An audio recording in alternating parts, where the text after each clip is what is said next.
My name is Clive Phizzwhistle, and today we're going to talk about the correct pairing of a nice red Earth's Harvest. It's a blend,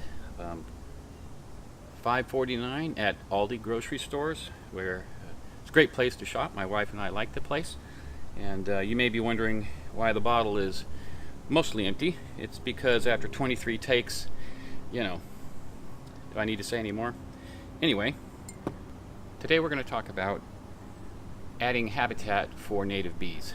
There are over 20,000 known species of bees around the world, and they're everywhere except Antarctica. Florida itself hosts 315 different species, of which 29 are endemic, which means they are only found in Florida.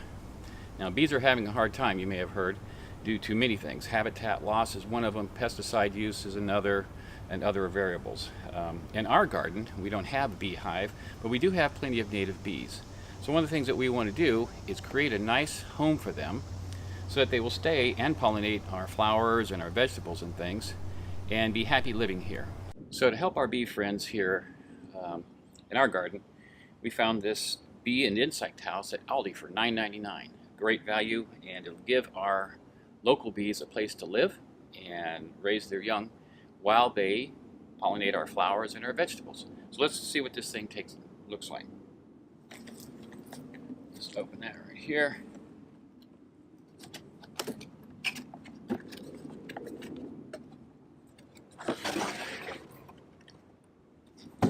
You can see right out of the box, it's got all kinds of nice little holes and things for different kinds of bees and insects to come and live in there. And what they do is they build their nests from the back out.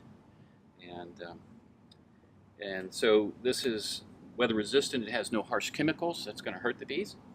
So it's recommended that this house be hung about 2 meters, or roughly 6 feet above the ground. And we're going to do that right over here on this corner, right in the corner of the garden. So hang it right here. It's got a nice place for them, and we'll see how they do there.